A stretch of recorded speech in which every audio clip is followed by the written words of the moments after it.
All right, thank you everybody for being here tonight. Tonight is our In.Form Transformation week number 12. Since we skipped last week, of course, that makes it number 12 tonight, although tonight we will be covering module number 11. And of course, module number 11 is going to help us start to really implement everything that we've been learning over the last 10, 11 weeks into our lives from here on out as we move forward from our journey here together. Really establishing our boundaries and helping us to understand that it's our lives, your life, your choice. Your life, your choice. We talk a lot about that tonight. Even what Shiree brings to the table tonight will actually help you understand how that's very imperative at grasping that you are responsible for your own life. So therefore you need to make the choice for yourself. And so, of course, tonight we're going to cover module number 11. But before we do that, as I just mentioned, Shiree is going to spend some time with us tonight and really cover some wonderful information about exercise and nutrition and how they tie in together and what we really need to be focusing on to create that healthier lifestyle, not just for this during this class time, but from here on out, and how to make the most impact of your exercise and kind of help you really put together the hierarchy of priority with your exercise to make sure it's workable for you. So very excited about y'all being able to listen to Shiree's presentation tonight. Of course, last time we were together, we were talking about glands and hormones, and we covered all of the different understandings of how different hormones will definitely affect our cravings and our habits and things like that. So hopefully everybody got to reread their homework on that and have a really good understanding of how that all works together. Tonight, before we get to the meat of our information, I just wanted to bring out a couple of different things. First of all, we had an In.Form participant from last night. She happens to be more sluggish in nature when it comes to her bowel eliminations, only having a few a week type of a deal. And she'd been doing good on the program, but we hadn't seen any big movement with her, no pun intended. And anyway, thought about that when I said that. But anyway, so we had her do a clean start because she was definitely needing to, work on cleansing. And I really saw in her numbers last night why it's so important for us to cleanse, especially when we're doing this kind of a program, because sometimes we really need to get our engine, fired up and get some things out that have been just kind of hanging out for a while. And so I wanted to share with you Shameta's results. So she had first started the clean start a couple of days before our last measurements, which were 2 weeks ago, and her BTA was not great by any means. She went up in age, her body fat went up, and the reason being is when you start a cleanse, a lot of things start to shift. Your water levels shift, your body is looking at body fat just a little bit different. Things just kind of start getting to be moved around that were kind of settled before. Because when you do a clean start or any kind of a cleanse, you start to stir stuff up and get it moving, whereas before it was just kind of in a hiding place. Remember that closet analogy I gave you a few weeks ago.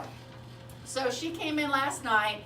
She is almost completely done with the clean start, and this is what I find so interesting is she went up 3 pounds in weight, but she gained 10.4 pounds of muscle, which means that she lost over 7 pounds of body fat, okay?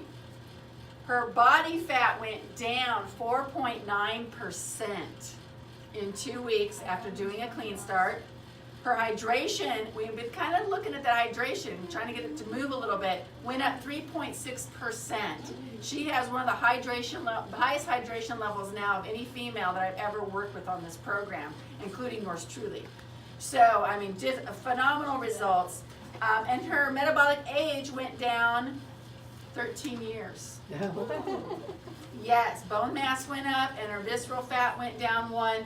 But anyway, I just thought that was a really interesting thing to bring forward, because sometimes we need to do a cleanse just to really catapult us to the next level, especially if we want more results than what we're getting already, or however that may be. So if you haven't done a cleanse yet, I would definitely, encourage you to start planning that cleanse as soon as possible, so that way you can get that moving and keep yourself encouraged, especially going through this time of the year when there's a lot of temptations out there for maybe some foods that aren't necessarily on our nutritional plan. But doing a clean start will help in that a lot too. Another really good note is that after doing the clean start, she ate a couple of foods, and then she had some excess sugar that she didn't typically do, and it really messed with her, meaning she didn't feel well at all.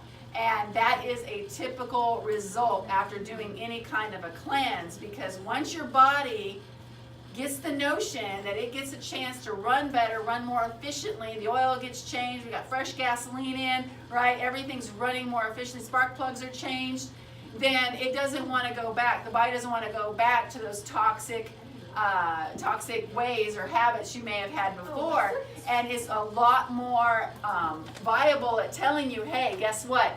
I don't agree with you. You just put it in your mouth. That's really seriously what your body will say. So I always make sure I warn people on that. But that is a really good way to kind of keep us accountable too, because our own body is saying, hey, something's not right. So just wanted to make sure that you guys were aware of that. But I wanted to bring that up about Shermetta from last night. Also, yes, Rosa. Just when you're since you're talking about cleanses, Yeah. Would that be typical of a clean start, but maybe not tidy?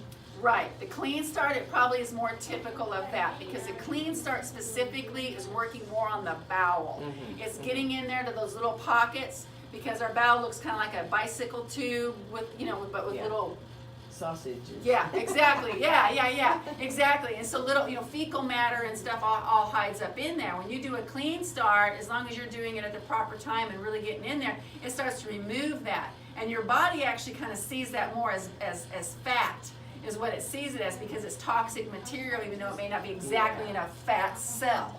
Right? And so when you start to loosen all that up and it goes out instead of staying in, yes, no, the Taiyohi cleanse works a little bit more with the liver and a little bit with the bowel. It's not as much of a rotor-rooter effect, okay? You will have more frequent eliminations with a clean start. You will definitely see more differences when you go number 2, per se, than you will the Taiyohi cleanse. But, everybody's kind of different in what their best needs are. I always tell people, if you've never done a cleanse before and you're concerned, and you've got a job or something you got to be to, and you can't really have a lot of flexibility with your bathroom time, start off with a Taiyohi cleanse and then work into the clean start the next time around, so that way your body can get used to it. Because that is one really cool thing that our body does when it comes to cleanses. As after you do it the first time, it's like, what's going on? And then it gets the gist of it, and then you do it again 3 months later, and then it's like, okay, I know what we're doing, and it's more effective each and every time you do it, because the body already knows what's happening, and the body is happy about, getting a full house cleaning, spring cleaning or a fall cleaning, whatever may be happening. So, what was her hydration? I think you said it was so high. it went up to 50. That's pretty good. It's great. For a female, at minimum, we want at least 45. My goal is 50, and I don't know if I've ever actually hit 50. I've been real close. Yeah, it is. It's a challenge to do sometimes, especially in the wintertime. It's a little harder for me specifically anyway. So, all right. The other thing I wanted to mention, we've got 3 people in this room that are doing our IN.Form program this time around, and I just wanted to tell you guys, you're doing a fabulous job. Sarah and Susie and Tom, fabulous jobs. We did your BTAs tonight. And, each one of you lost steady weight all throughout the beginning of this program. And you all are doing a fabulous job. Inches have been lost. I'll be really excited about sharing the actual results for the whole classes with you guys next week. But I just wanted to tell you, very nice job at, keeping it slow and steady. That's really the best way for it to go. And hopefully y'all will continue working on that as you continue forward from this class time together, as you work to attain your healthiest views that you're looking for. So nice job, you guys. Okay, so your life, your choice. That's what it's all about. So we're going to let Shireen come out and help you figure out some more choices that would be great for you to make in your life. All right. Take my. Hello. Hi.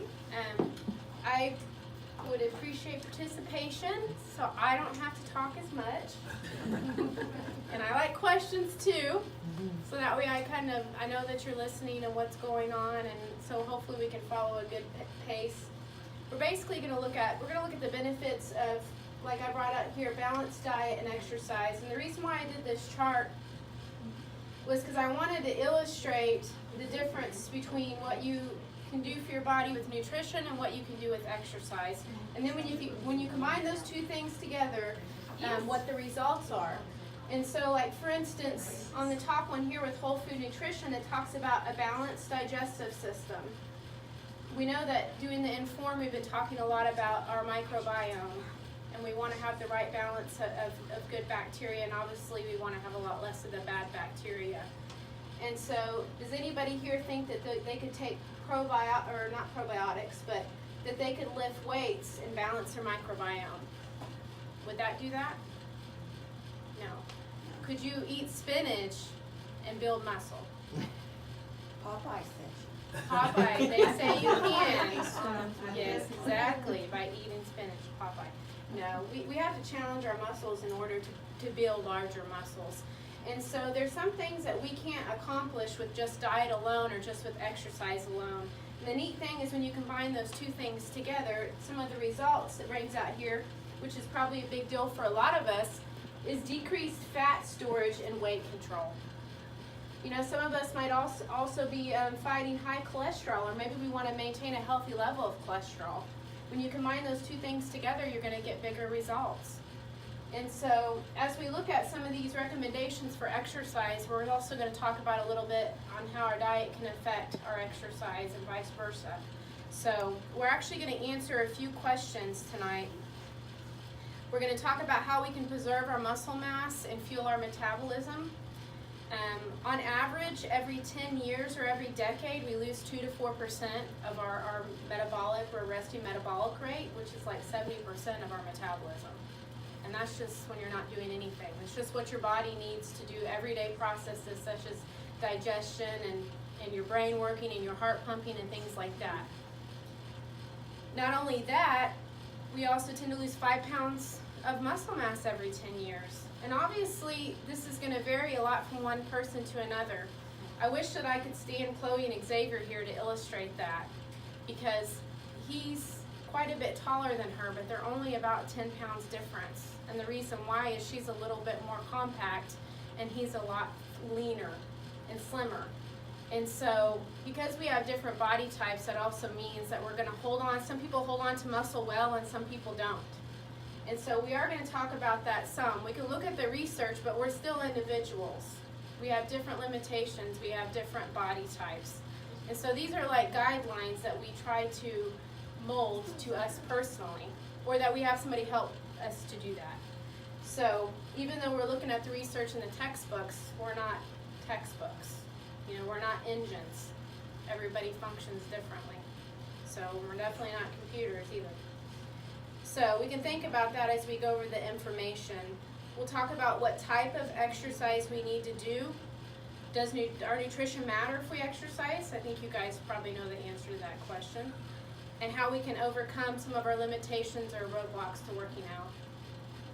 So the first thing I want to talk about is some of the benefits of exercise. Can anybody off the top of their head think of any benefits that they can remember? Good mood. Yeah, that's a big one. It's actually bigger than you would think. It's like, it's so hard to get people that are experiencing depression or anxiety to exercise, but once they do, they'll tell you. It makes a big difference. Or even if we're not having a good day and we do some exercise to get the good endorphins, it helps. Anything else besides better mood? Flexibility. Yeah, joint mobility and flexibility. I know a lot of times I have clients and I've worked with them for a while and they're so stuck on what the scale says, and then I have to remind them that, you know what, you can touch your toes now, or you can do 10 more push-ups, or like Sarah, you can do a full man push-up.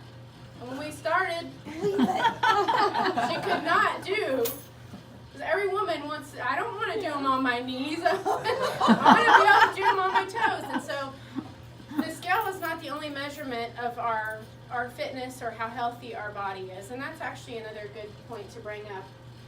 Some of the things that listed here was better sleep, improved metabolism, gains in strength and endurance, increased bone density, really important as we get older, especially women after menopause. Unless you're very large bone, then you're going to have some low bone density. unless you've really put a lot of effort into preventing it or you're trying to slow the progression of it.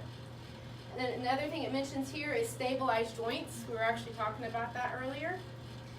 Regulating your hormones and improving hormonal disorders, our cardiovascular health. Most of us probably know exercise makes our heart stronger.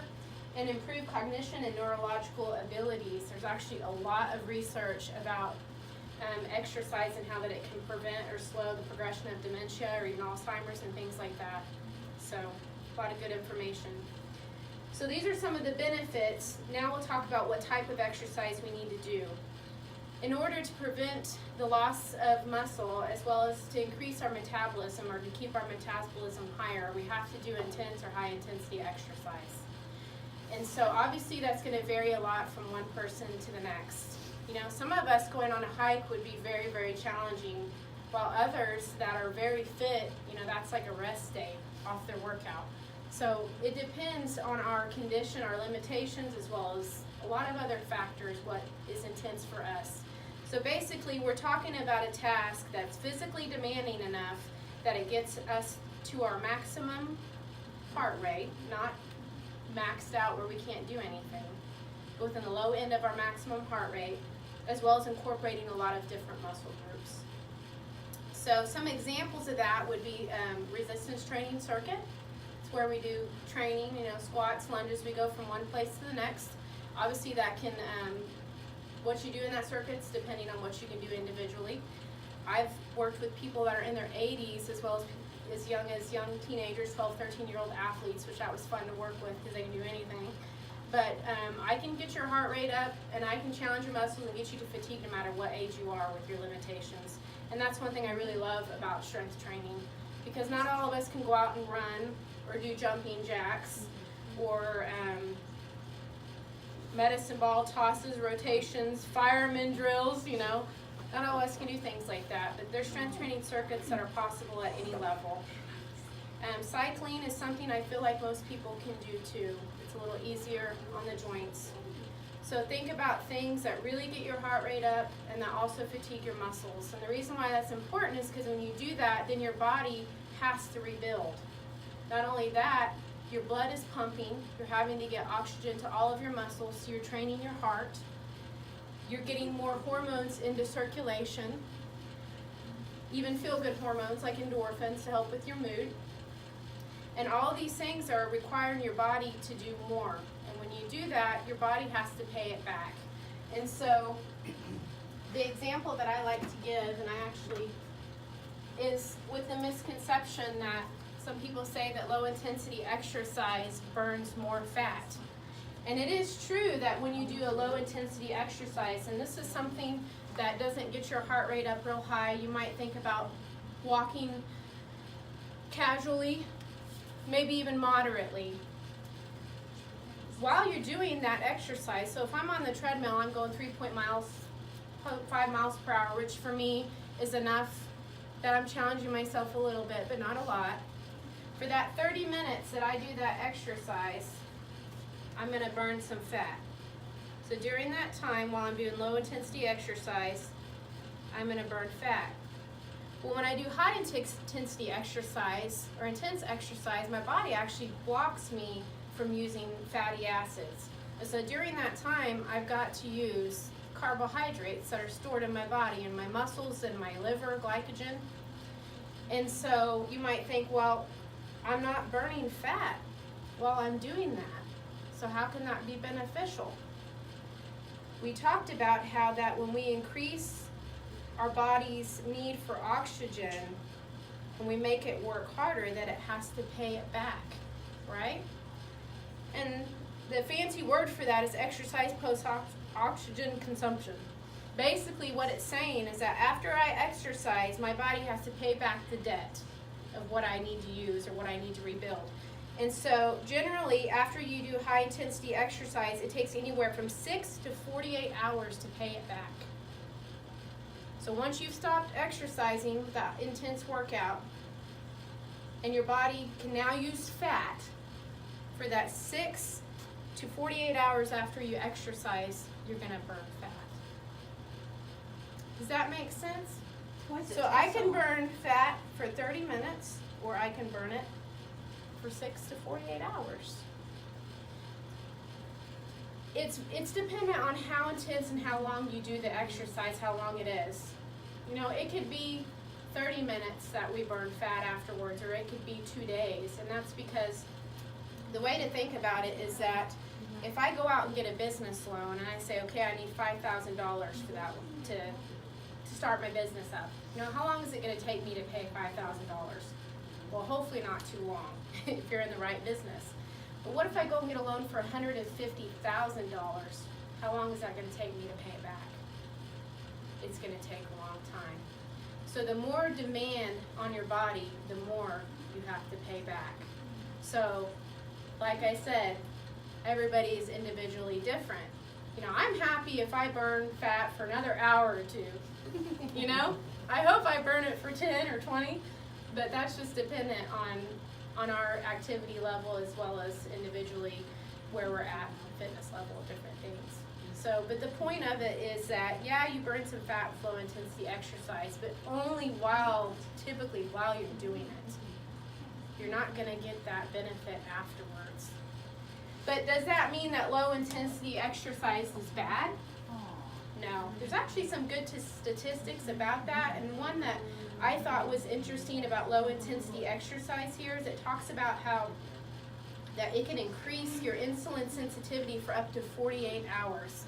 So maybe all you can do is a light stroll or a moderate walking is all you can do. You know, 48 hours that you have more insulin sensitivity, which means it's easier for your cells to take in that insulin, is going to make a really big difference. Another thing that low intensity exercise does is it still trains your heart. So maybe you're not able to build the muscle that you would with higher intensity exercise, but you're still training your heart.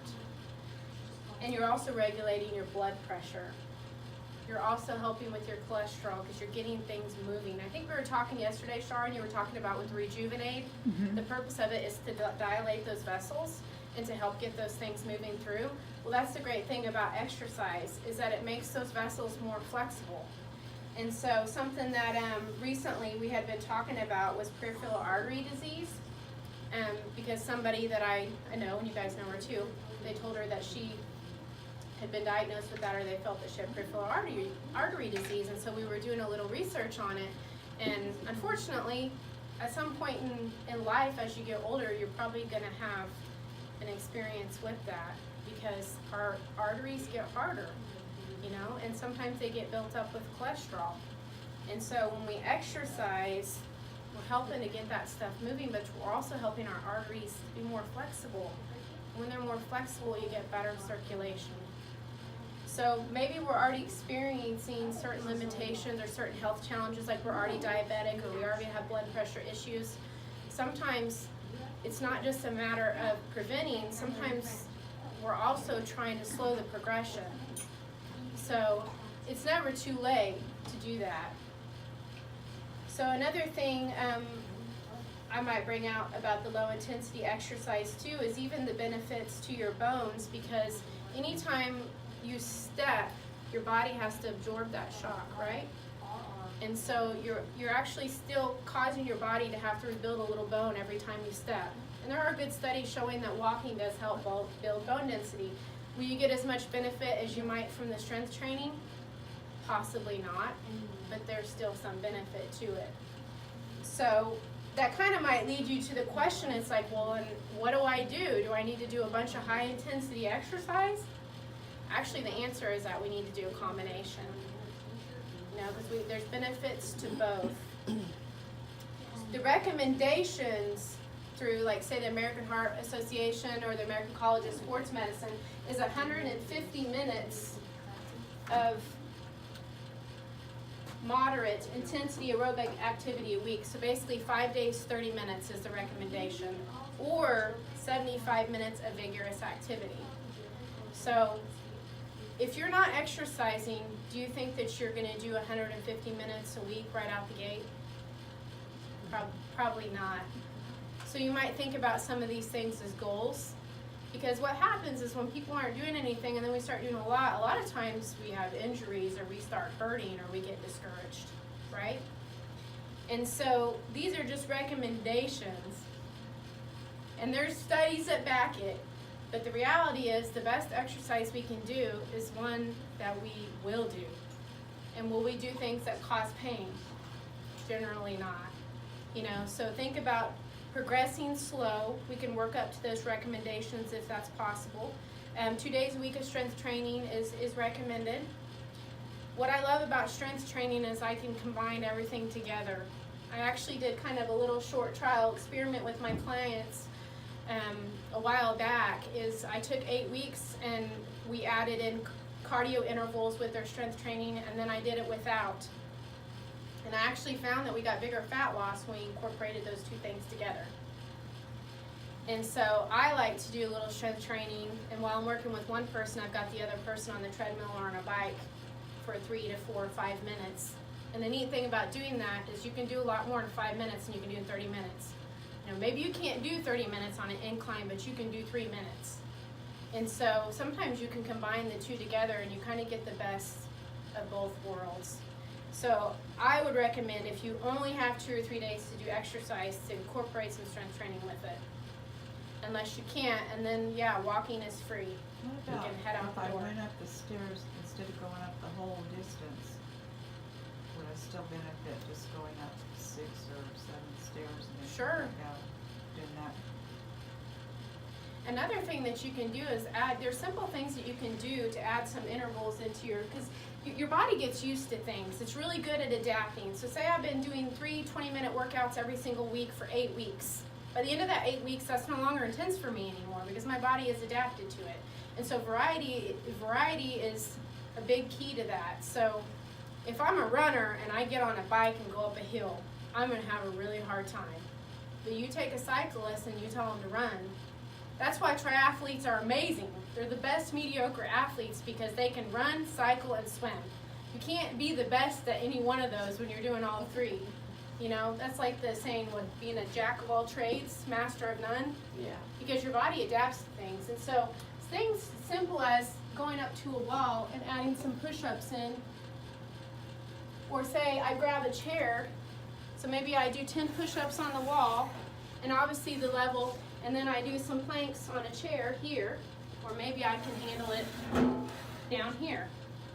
Maybe I can handle it with one arm. You know, it's like you can vary and you can use your body weight to add some strength training in.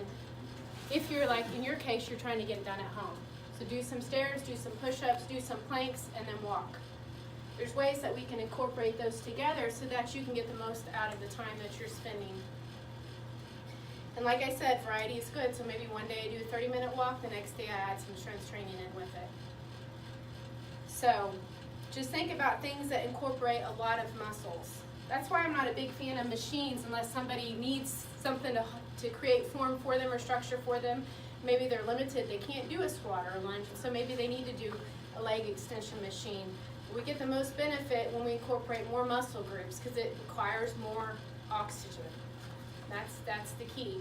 So instead of doing just a dumbbell curl here, bicep curl, maybe I'm going to add it in with a lunge.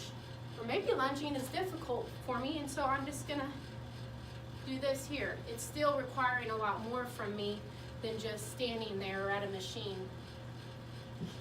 doing this. So incorporating more muscles. So kind of to wrap up what we've talked about so far, you know, our goal is 150 minutes a week of aerobic exercise or 75 vigorous and 2 days strength training. But really our goal is to progress. So that might be a final goal, or maybe 3 days a week for 30 minutes is a big goal for us. So progression is important, and variety. Low intensity and high intensity. And that's something that if you need help with what to do, talk to a personal trainer, or there's even a lot of neat stuff online that will create programs for you I give recommendations for as well. So the next thing I wanted to talk about is combining nutrition and exercise. There was actually a study that I was reading about, and they talked about how they had taken 30 sedentary participants, which are people that weren't working out regularly already. And what they did is they, for 12 weeks, had them do high intensity training. So they weren't working out before, now they do 12 weeks of high intensity training. But they didn't give them any dietary control. So they didn't follow a diet. They could eat however they wanted to. At the end of the 12 weeks, they lost 1% body fat. They did gain 2 pounds of muscle. So, 1%. So it makes you think, they did 12 weeks of high intensity exercise. Why didn't they lose weight? What do you think? What was the problem? Junk food. Yeah, it's their diet.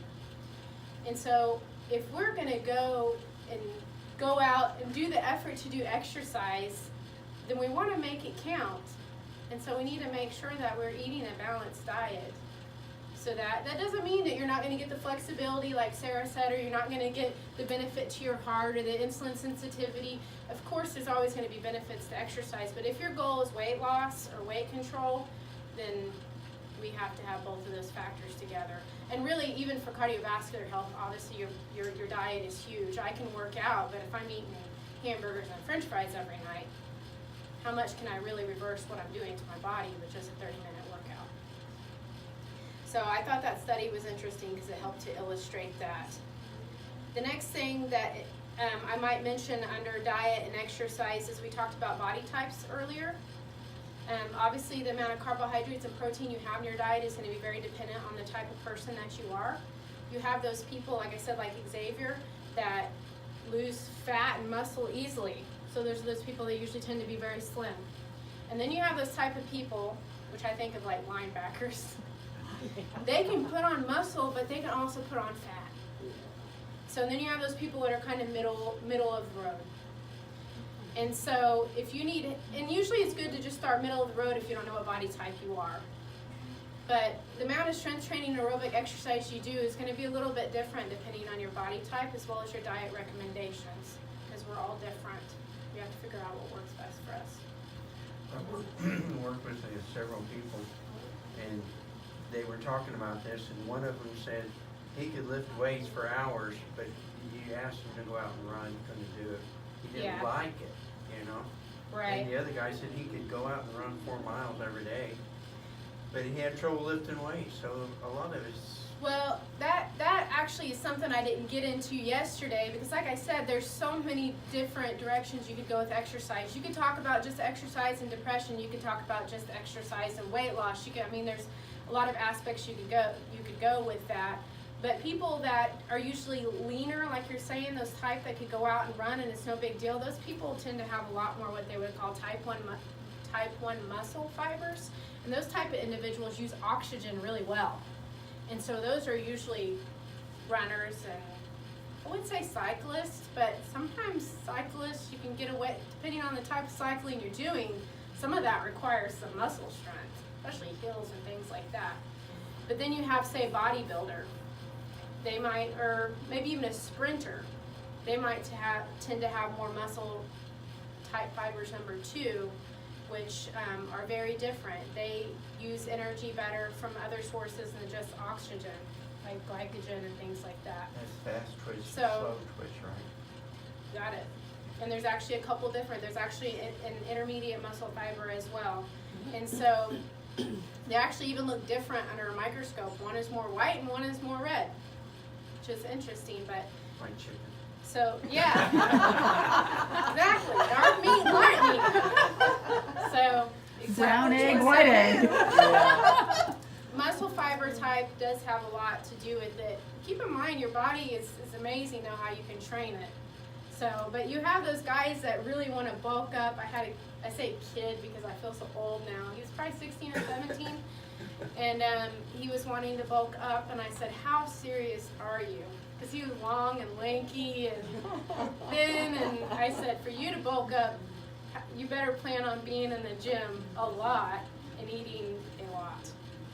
You know, so because for him it was going to be pretty difficult. But a big old guy walks in and tells me he wants to build muscle, and I'm like, great, this is going to be easy. He's going to think I'm amazing because it's just going to be easier for him. So yeah, it does have a lot to do with your muscle fiber type, and that all has to do with genetics. So- Until he's over 30. Yeah. Well, and age, you know, I was talking about earlier how every 10 years your metabolism declines as well as your muscle mass. I mean, and we can't prevent aging, you know, even for those people that stay in the best shape they can as long as they can, you know, we're all affected by age. And so sometimes it's like I said before, it's slowing the progression. It's not always about preventing, we try to prevent, but sometimes it's about slowing the progression of the illnesses or things that we face as well as age. So there's a few studies that I thought were interesting. I thought I would bring up before we get to the last part of this. Is it talked about a strength training group that lost more body fat than an aerobically trained group. And you thought, how is that possible? Well, it's like we talked about earlier. It has a lot to do with the intensity of the exercise. Not to mention the fact that aerobic exercise, doing a lot of it, tends to require more from your, I don't know how exactly I'd put that. It requires a lot more energy from your muscles. Your body will break down your muscles.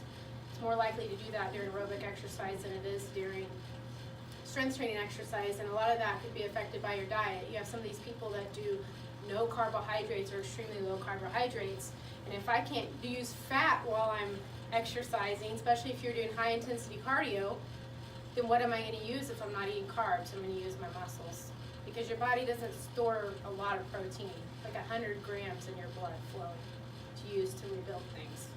So that's the problem with that too. High intensity exercise raised metabolism for 3 hours after a session, and the lower intensity exercise didn't elevate it at all. So that was what we were talking about earlier with the exercise post-oxygen consumption, or our body's oxygen demand. They've done studies to show that the demand is a lot higher after doing higher intensity exercise. The study, there are so many, I could go on all day long. A lot of it talked about how you need to do intense exercise to reverse age-related declines in metabolism as well as muscle mass. It said despite a lower energy cost, an interval training group in the study had a pronounced reduction in fat when compared to an endurance training group. So again, bigger reductions in fat when you add an interval or strength training. And interval training can also be 10 minutes on a bike, 10 minutes cycling, and 10 minutes swimming. Or it can be boot camp stations. But it's that variety we talked about earlier. The one study I really liked, which I thought was great for those of us that are trying to increase how much exercise we do, and maybe we don't have a lot of time, or maybe we're limited. It's like, which is more beneficial, a 30-minute session or 3 10-minute sessions? So should we do one 30-minute session, or could we break up our sessions into 3 10-minute sessions? And so that's what they looked at.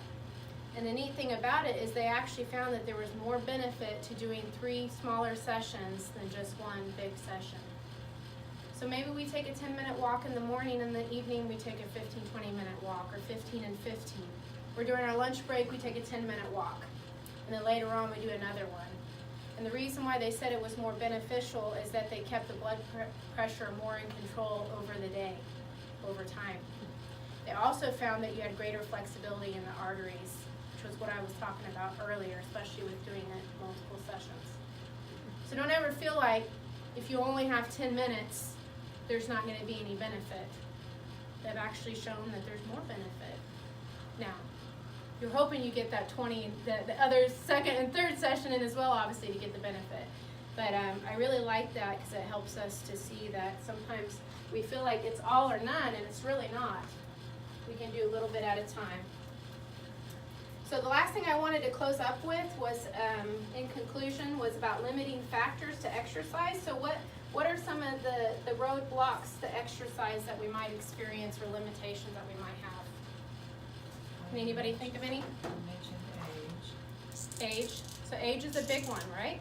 And so you might feel like I hate to say I'm too old, but I'm getting too old to do this certain exercise.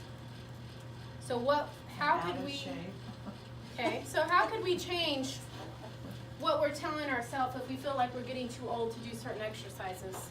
How could we reframe that or rethink that? Tom? Well, you have to change your exercise, what you're doing. Yeah. I used to play all kinds of sports, and then I got to be about 59, and I said, the only thing I can do now is golf. And don't use a golf cart, it'll be even better for you. You lug that thing around and walk.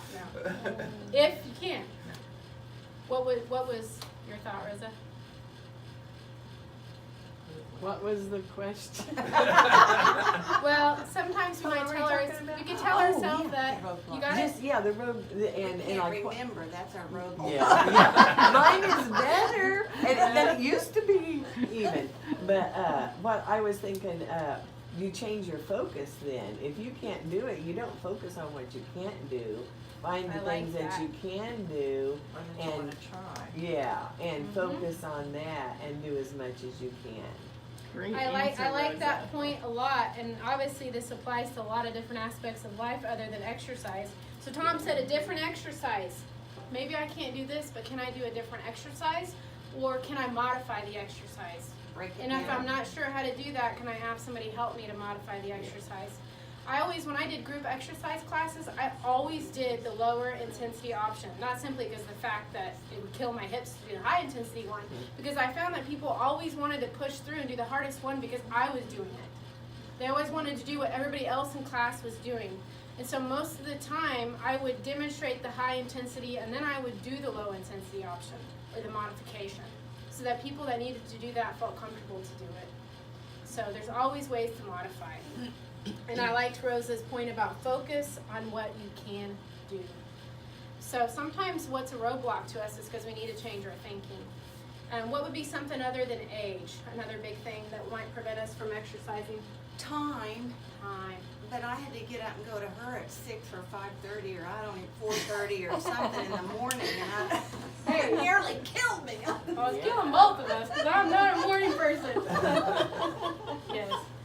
Yeah, time is a big factor, and so how could we rethink how we feel about I don't have enough time to exercise, and think about some of the things we've talked about already. How could we rethink that or reframe that in our mind? Incorporate it in what you already do, like if you go to the grocery store, park at the end of the lot to walk further.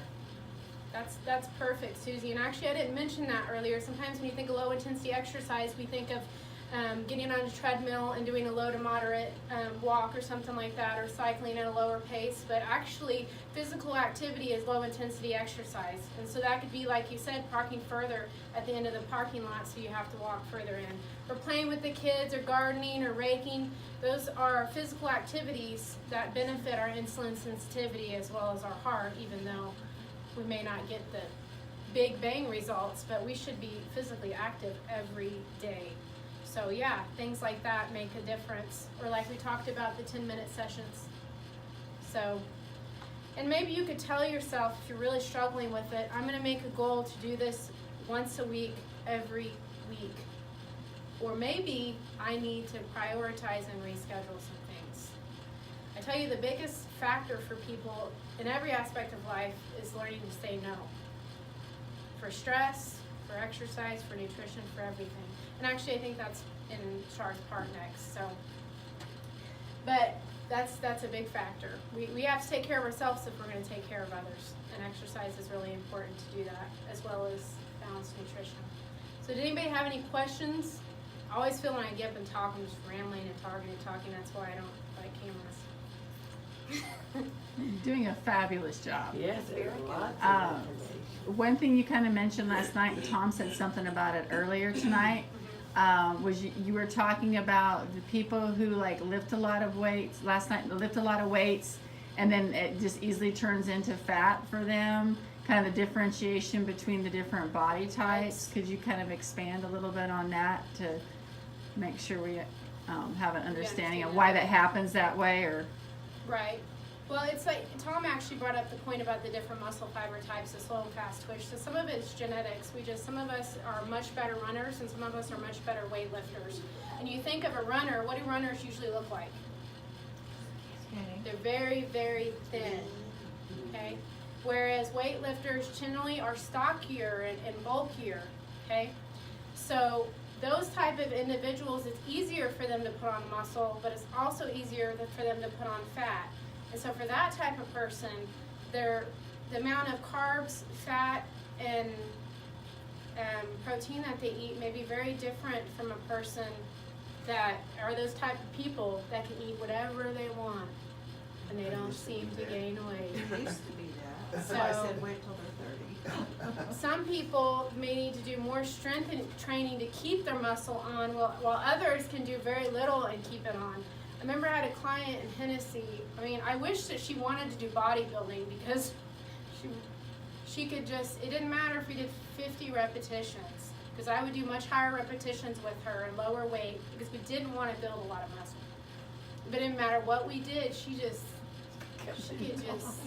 bulk up. I mean, she was amazing, but she didn't want to. Isn't that funny? We always want, like, if you have straight hair, you want curly hair, you know? Yeah. She didn't want to bulk up, but she bulked up very, very easily. But we also had to keep pretty strict with her diet because she couldn't eat as many carbohydrates. She had to eat a little higher in fat, in the protein and the carbohydrates. Fat? So, yeah. Why would she have to eat higher fat? Would fat make her fat? No. That is a whole nother That's a whole lecture. nother discussion. Different body types can utilize things differently. You know, somebody who, and I'm not talking fat like bacon and cheeseburgers. It can be avocados, it can be nuts. I mean, you're still eating good fats. But people that tend to carry, put on muscle and fat easier, actually tend to do better doing those more healthier fats and carbohydrates. Because what happens to carbohydrates whenever you don't use them? Does anybody know? Yeah, they can be turned into fat. But also, carbohydrates are great fat savers. If I eat a lot of carbohydrates, then my body wants to burn the carbs, and then what does it do with my fat? You store it. It saves the fat. Because you don't have to do anything to fat to store it. It's already fat. Oh, And if I'm eating plenty of carbohydrates, my body's like, you know, I don't need this fat. I'm just going to store it. And so I like that alcohol is one of the worst. Alcohol is a great fat saver because I get more bang for my buck than I do with normal carbohydrates. And so my body wants to use the carbs for energy, and then it wants to store the fat. So when you eat less carbohydrates, a lot of times your body will use the fat, or your body will use the fat that you eat in your diet for energy rather than those carbohydrates. So Does when that make sense? Yeah, when they say carbs stick like glue, you know, you think that carbs are just, it's really the fat. It's not moving. Well, because a lot of people think, well, carbs make me fat. Well, Yeah. that's true, they can, but it's not because the carbs are immediately stored as fat. It's because they save the fat that you're eating and store it, and then with what carbs you have left over, it turns that to fat. And so, but you take somebody who is, what it's called an ectomorph, which is somebody who's usually longer and leaner, and they're not always tall, just really slim, can eat whatever they want. I mean, their body can just burn everything they eat, so it's not as big of a factor. So there are recommendations depending on your body type. So if you want to ask me more about them later, I can let you know. So, and the great thing about it is you don't have to count calories. It's just like the IN.Form program. You learn the size of protein you need to eat, or the carbs according to, your fist or your palm, or there's ways that we can do that aside from having to actually count calories. So fat, how much fat do you need? Use your thumb, things like that. So, but yeah, that would be another great discussion. Yeah. So, any other questions? When I go home tonight, can I call you? That's Well, when they'll come in. remember. I'll remember then. Well, I understand. So, all right. Well, I'm going to turn it back over to Shar. Thank you, Thank Shireen. you. Great. Yeah. Wonderful. I'm just going to add on real quick to help with just that fat understanding. We talked a little bit about it in week number 5 when we covered the cardiovascular system and healthy fats. And I'm taking a picture of that too before you leave, by the way. Okay. So I think some of the other people might want to as well. But the other thing is that, fats also will regulate the blood sugars with the carbohydrates also. So fats are really super important as long as they're a healthy fat. I'm that typical person that she's talking about. If I eat too many carbs, I gain fat just like that. Because my body does not want to use my fat storages for energy in any way, shape, or form. I have to force it to do it. And the leanest I've ever been in my life is when I was on what they call a carb load, which I only carb loaded twice a week, which meant I didn't eat any carbs unless they were vegetables or fruits at all during the week. Except for 2 times a week, I would eat a bunch of carbs to fill that glycogen into my muscles, but I would also have something I would do the next day to burn that, to utilize that. But that, I mean, there's a really delicate balance, but she is completely spot on. Body types are all different, and that's why learning your body type and understanding what works good for you. I just can't eat breads on a regular basis. I just can't. If it's not the body fat, it's the blood sugars, but that's me. Whereas somebody else, like in my family, they can eat all these crazy carbs and not an inch of anything comes on them. They're still lean. It's just those body types are different. So figuring that out, what works best for you, is very, very imperative. And that's why it's always great to have somebody like Shiree to kind of help direct you and help navigate that for you, so that way you can find what clicks for you. But that was a really great discussion. Thank you. Wonderful. Well, when you say carbs, do you mean more than bread? You say bread and then you say carbs. Do you mean potatoes? Like potatoes and corn and breads, Noodles and and pastas. All of those things will easily cause you to not use your fat storages. Dairy can Okay, too. dairy can also, yes, but like your vegetable carbs and your fruit carbs, not quite as much. They don't put the same kind of strain on the body that those our true typical bread carbs do. So that's the difference in all of that. But the other thing is eating fats with those carbs. Well, if you do eat a bread or a pasta or something along that line, and you eat some healthy fat with it, it will actually help regulate the sugars in those carbohydrates from hitting your system so quickly, so they're not just like instantly stored either. So that will help also. And will also help you with your carbohydrate cravings as well. So that helps out tremendously, especially for anybody with blood sugar imbalances. You feel like they crave carbs all the time. Get some healthy fats in, and that will help too. You don't have fat free. Use the whole fat dairy so you get that mix. Yeah. People want to do skim milk, but then it's like when you're eating the whole fat dairy and you're getting the protein, fat, and carbohydrates together, it's not breaking down like it would in fat free and low fat products. So you should butter your toast. Healthy butter. Healthy butter. Grass-fed cow. Yeah, grass-fed cow butter. Not that soft country No club. margarine. No. Margarine you need to throw in the trash. I don't care. Well, it shouldn't even go to the homeless people. Margarine, I tell you what, it's horrible. All right, so we're going to go ahead and knock out week number 11 here real quick, as we continue understanding that our awareness is only as large as we allow it to be. And so as we move through our journey here together and we learn more about everything we need to learn, building our foundation for a healthy life, remembering that if you decide to stick your head in the sand and not continue to learn more, well, then it's not going to further you anymore. So we definitely want to make sure that we're constantly open to learning more and creating a larger awareness for ourselves, because that's what's going to continue our journey from here on out, is finding out more about how we function and about things that are going on outside of us that may be inducing toxicity into our life that we aren't aware of. So just remember, your awareness is only as large as you allow it to be. So we're going to go to page number 87 in our IN.Form manual here real quick. And it talks about replenishing, maintaining a healthy lifestyle. So we're going to give you some tips and tricks in this particular module to help you maintain the habits that we have worked so hard to build. Rosa, your receipt is over on the table there with your name on it. Do you want to grab that? You can. And can I just give you a check instead of meeting you Friday? Yes. Okay. Yes, you can do that. So we want to go ahead and go to page 88. We're going to replenish our why. So remember at the very beginning of this whole IN.Form transformation journey, we talked about making sure you set forth a why, set forth a goal for why you're doing this program.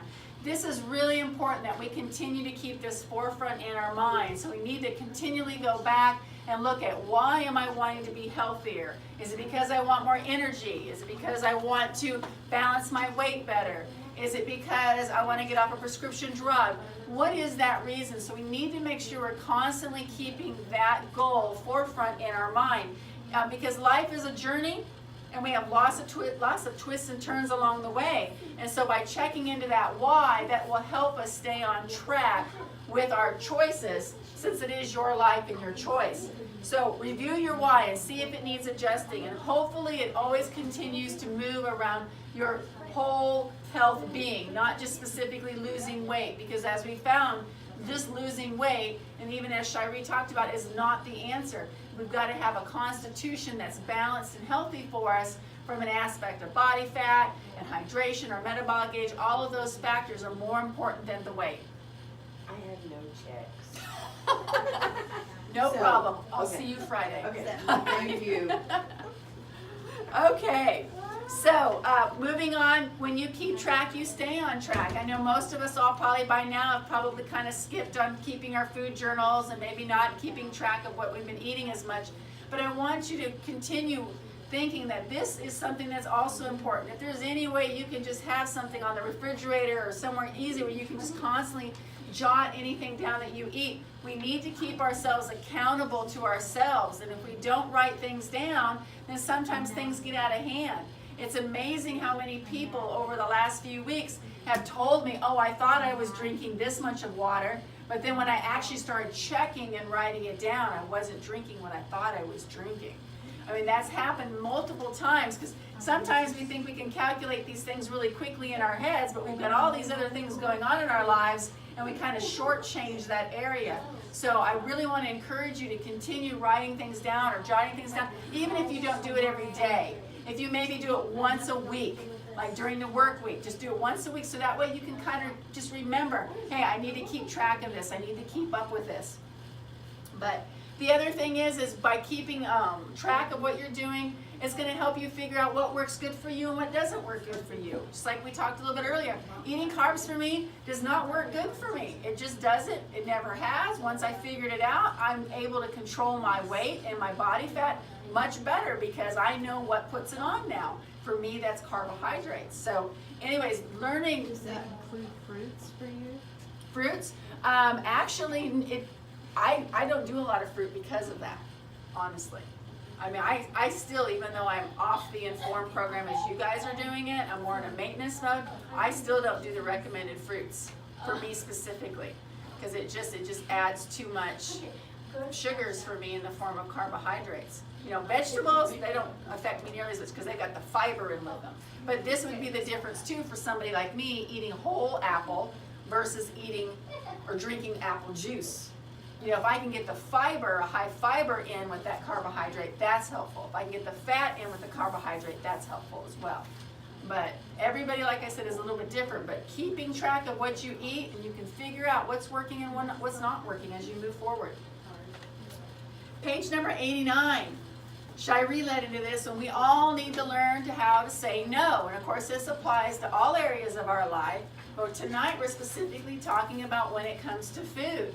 There again, it's your life and your choice. So we need to be able to be strong about setting up our boundaries and letting people know that, hey, listen, I'm on a nutritional health plan. I'm working on getting more energy. Don't tell them you're on a diet, or don't tell them you can't have something, because most likely every time you do that, they're going to want to push you to take it because they're thinking, oh, she can't have it, means she really wants it. So I'm going to still offer it to her because I want her to feel good.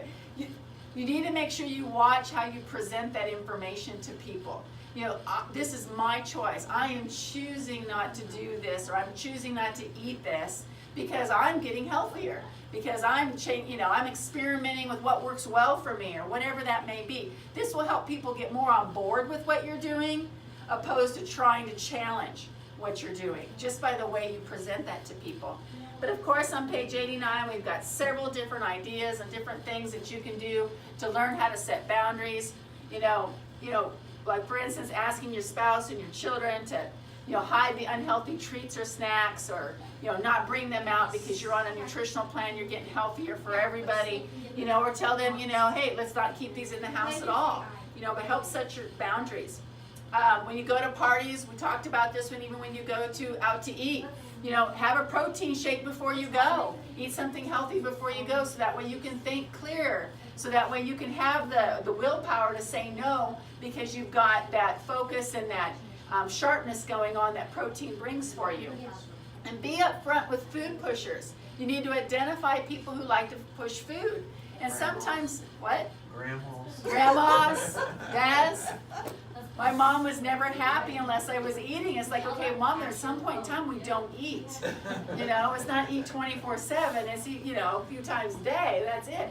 But, you need to identify those food pushers, and we'll talk about that more next week, actually.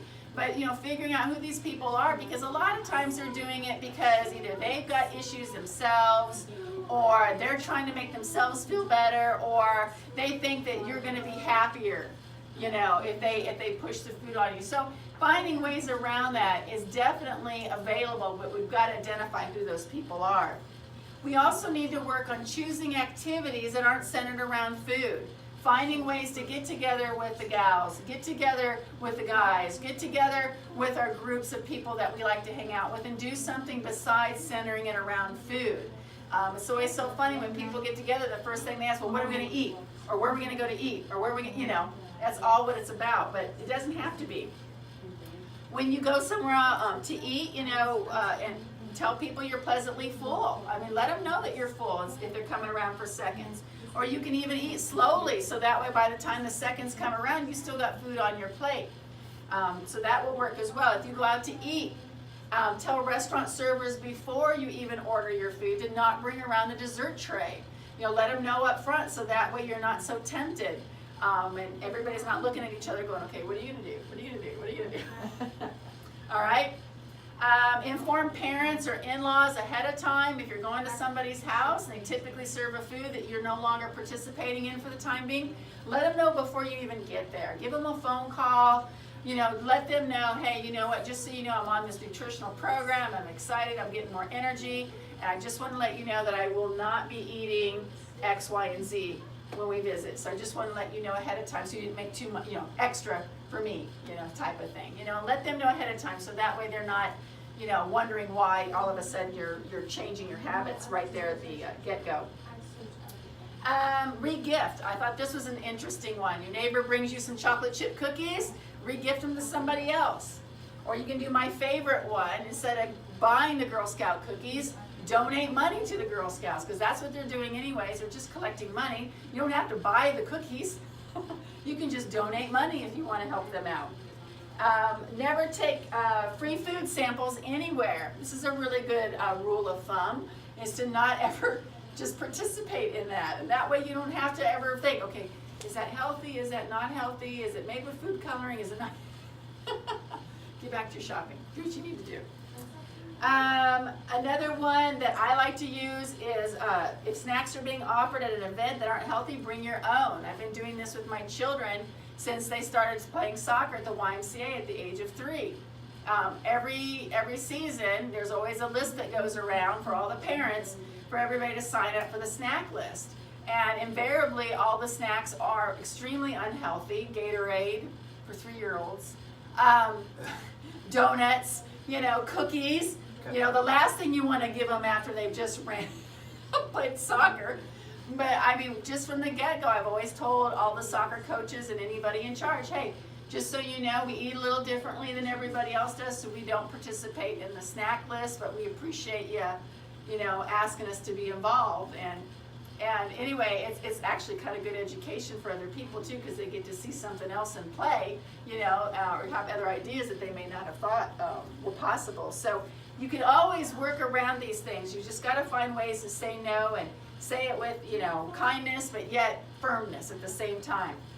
If you go to all-you-can-eat buffets, make sure you grab all the foods that you need to be eating, your protein, your salads, your vegetables, and get those in first. And that way, if there's something on that buffet bar that you just always like to have, mine's at Jason's Deli. I don't know if you guys are familiar with Jason's Deli. I just really love the chocolate pudding with the little chocolate chips in it. But I make sure that I get my salad in, I get my other food in, and then I go back, and of course by then I'm usually too full to eat too much of it, you know, but you know, make sure you plan that out just right for yourself when you do those things. So there's some more ideas. I'll let you guys go through those during your homework time. So let's go to page number 90 and let's look at excuses. We all have all sorts of excuses that we like to use, and so we need to start identifying what excuses that you may use, such as it's okay this once, or I won't eat the whole piece, I like this one, I don't want it to go to waste. That was something I grew up with. You just didn't want it ever go to waste. Somebody had to eat it, and not the trash can or the dog. I deserve this. I think this is an interesting one, because if you use that excuse, you need to really reframe that to use what Shiree was saying earlier. You know, but don't you deserve better health? Don't you deserve to be healthier? You know, so really reworking some of those excuses you may have. I already cheated once today, so what does it matter? Well, it matters a lot. You know, I mean, you had it once, you did, you know, you got through it, and you just move forward from there. But the success that you have will be determined in the crucial moments when you decide if you're going to listen to these excuses or you're going to find a way through them and reframe them, as Shiree was talking about. So the other thing is write down the reason you want to manage your weight and recite it out loud every time you think about eating something that's not on your nutritional plan. That's very good to do as well. I also had an informer who took my very first class, and she was a foodaholic, as she called herself, and she had a great way at really regulating what she would have cravings for. She would see something that she really wanted, and she would give herself 10 to 15 minutes, and she would tell herself, she would never tell herself, I won't have that, or I can't have that, or I'm not going to, you know, because if she did that, then that would just kind of trigger the whole, you know, the food addiction thing, right? So what she would do is she would say, okay, in 10 minutes I can have some of that. But then she would find something for herself to do to burn up the 10 minutes of time. And so whether it would be going to put a load of laundry in, or go clean something, or, you know, go do a quick errand, or whatever it may be, inevitably what would happen is she would forget about the temptation, and by the time it came back around, she had lost that urgent feeling that she needed to have that particular unhealthy nutritional food, or unhealthy food, not nutritional food. So that's another really good way to work with some of these things, is don't tell yourself no, because sometimes that will trigger you really wanting to do it. But say, hey, you know what? If I still want it in 10 or 15 minutes, I'm going to let myself have some. And go from there. All right, so let's go to page number 91, and let's talk about success being a winding road. Just a refresher, this is a marathon. It is not a sprint.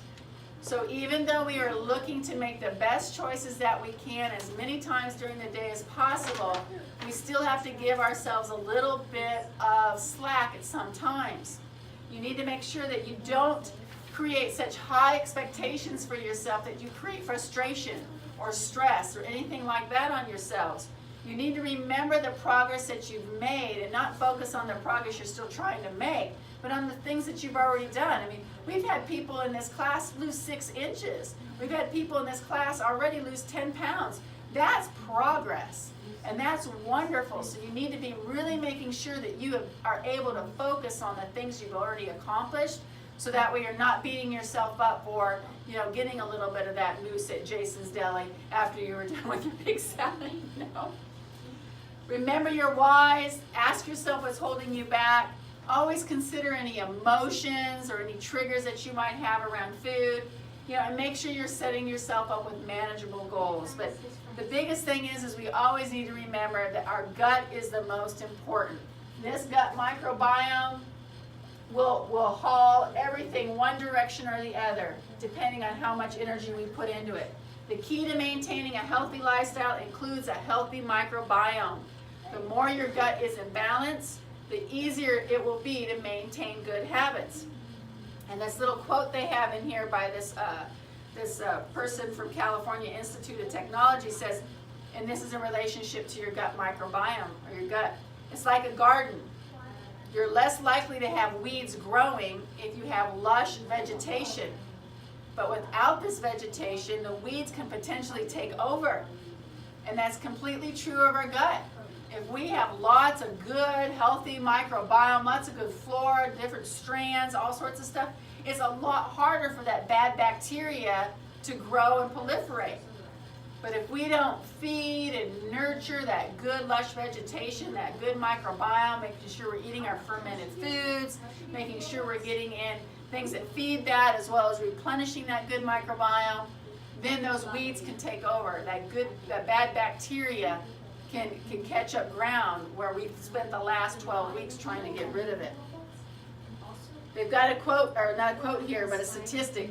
Most Western diets are processed and are rich in carbohydrates and sugars, which means that these can increase your bad bacteria by 71% in just 1 month time period. So if you decide to take a 1 month time period off of your nutritional program that you're on right now, literally you can increase your bad bacteria that we've been working so hard to get rid of by 71% just in 1 month. Now that wasn't one day or wasn't one meal, that's a month. So keep that in mind where that balance falls at. By resetting and getting rid of the bad bacteria, restored balance in your microbiome, it's up to you to continue to replenish that good bacteria on a regular basis. Maintaining your gut, you will be more likely to maintain results over time. So of course, that's what we want to continue doing from here on out. We want to continue proliferating and keeping that good microbiome healthy and strong and making sure it's fed as we move forward. In your manuals, it talks about a particular product called Purify, and we covered this product just a little bit in, I think, week 3 when we did the detoxification, but I'll give you guys the handout because I don't know if I gave it to you then, but make sure you have it now. Oh, I guess you guys need the second one. This is the Ultrabiome DTX, which is the same thing as the Purify that's in your book. And this is one of the products that is recommended to continue working with your In.Form program, whether you go on to maintenance or whether you continue working on the program or however you do that. But this Ultrabiome DTX, otherwise known as Purify, is known to really help keep that gut clean and healthy. It helps to remove heavy metals. It helps to create a better pH balance in the gut specifically. It helps to feed the good, healthy microbiome, creating that environment. Remember that fish tank that we looked at a few weeks ago? Keeping that good gut fish tank really healthy and strong. And so this particular product is really good at continuing to decrease detoxification because we just can't get away from it. I mean, there's just, unfortunately, there's really probably no islands left out there that we could all just move to and be clean and healthy. I don't know if that exists anymore, but you know, that's really what would have to happen for us to not have toxicity continue to creep in, whether it's through our air or through our water or through the foods that we occasionally eat. So keeping up with that is a good idea. So you can see the ingredients in here as L-glutamine, which helps to repair the gut. That's an amino acid. Got broccoli flowers and chlorophyll, fiber, zinc, inulin, which by the way feeds your good bacteria. So this is something that you can use to really help keep a strong, healthy gut moving forward. I will tell you though, if you do have any type of sluggishness of your intestines, you may want to make sure that you're regulating that with this particular product, because I know me personally, I think Shiree had kind of some of the same issues. We talked to another In.Form client last night that I had put on this for a while. It will slow up your elimination sometimes, especially if there's a lot of toxicity for it to get in there and grab. So want to make sure we're drinking plenty of water. May need to consider adding either like a magnesium complex or something called LBS2, which is a lower bowel stimulant, a natural herbal laxative that's non-addictive, just to make sure we keep moving that out, because this really does suck up and attach itself to other, to all sorts of chemicals and residues for prescriptions and things like that. So I also have a sample over here for you guys to take tonight as well if you would like to try it. It is fiber. You do want to make sure when you shake it up, you drink it right away. You don't just let it sit on the counter for 30 minutes because it gets pretty mucilagenic if you do that. So, all right. So let's go ahead and move on to our homework for the night, or for the week rather. Page number 92. Of course, we're going to set our SMART goal, whether that's something centered around the exercise as Shiree was talking about, or possibly, you know, around learning how to say no, trying to rework some of the excuses that you may have. We're going to read module number 11, Write down a major goal that you've already achieved and how it's made you feel. So this is important, as we said before. Write down the excuses you use the most. Start identifying those excuses so that way you cannot use those for a crutch. And write down that any time that you slipped, but you got back on track. Remembering that you too are able to get right back on track and do what you need to do. That it's not all over just because you might have slipped and done something that you didn't necessarily plan to do initially. So that's our homework for the week.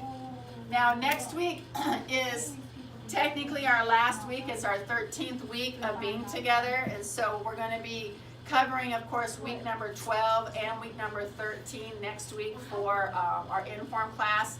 But as of right now, what I'm planning on doing is there's a really wonderful video that I really like to share with my In.Form clients. And since we missed last week due to the holiday week and me being out of town, I would really like for us to go ahead and get together the Monday after, which would be 2 weeks from yesterday, for our final night together. And we're going to have the whole class together.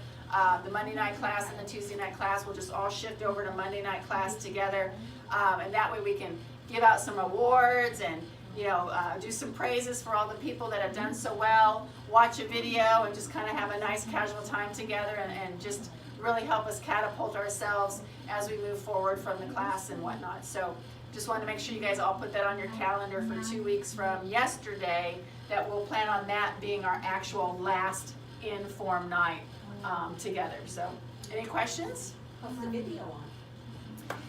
The video, I don't want to let too much out of the bag, but I will tell you that everything that they talk about in this video is pretty much everything we've talked about the last 12 weeks.